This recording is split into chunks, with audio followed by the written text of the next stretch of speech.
сите. Дали се слушаме? Да, сега е добро. Добро вечер. Минатиот пат кога зборувавме во оваа сала, кога научени сакаат да ме тестираат колку сме здрави, прави и дали издржуваме ладно. Денеска со топлиот прием, со оваа бројка и со преполната сала, ни покажувате дека испитот сме го положиле минатиот пат и затоа благодарност за топлиот прием.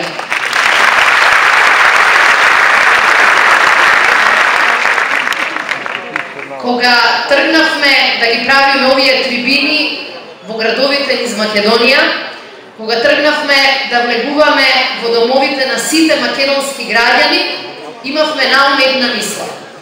Дека некој работи, многу работи во нашата држава, мораме да почнеме да ги менуваме од корен. И затоа сме и денеска овде во Куманово, во градот кој покажа дека со вистински настан, со сплотеност, со нова понуда, со шанса за многу и искусни и млади, можно е да се оствари голема победа над антидемократската власт. Денеска сме тука и во Куманово да ја испратиме истата порака, дека не се согласуваме Република Македонија да станува држава на насилство и држава на неправда. Погледнете само што ни се случи во една недела.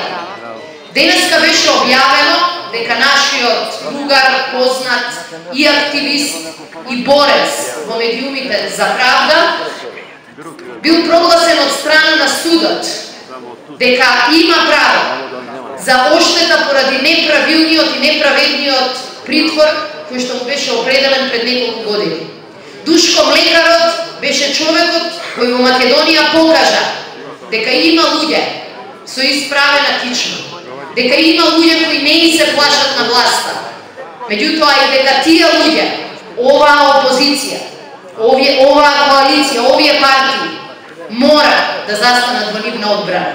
Денеска правдата на некој начин победи. Меѓутоа денеска и судскиот систем уште еднаш во Македонија покажа дека за некој е мајка, а за некој мајка.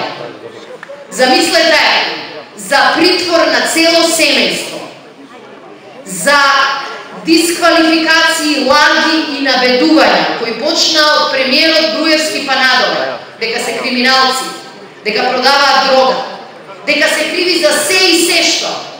Денеска судот за сите тие неправди му досуди оштета од 6500 евро.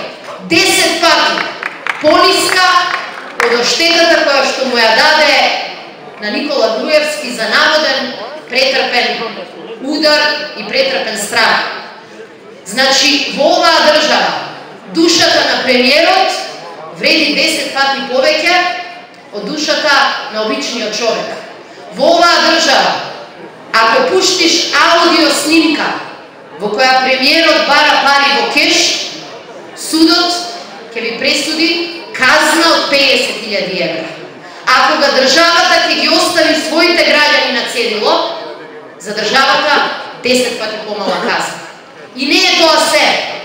Во изминативе неколку дена добивме информација дека судските и полициските органи на оваа држава 6 години се занимавале со многу важен предмет.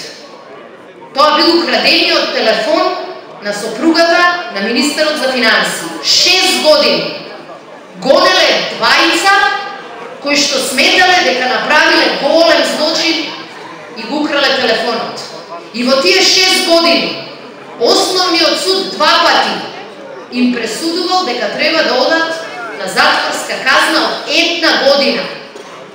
Тоа е истата оваа Македонија, во која еден градоначалник од владеачката партија доби исто толку за убиен човек во сообраќајка.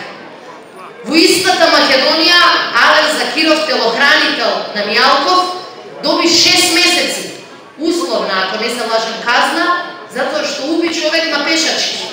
И во истата таа Македонија, двајца кои биле на погрешно место во погрешно време, лажно добиле казна од година дена да одат во затвор.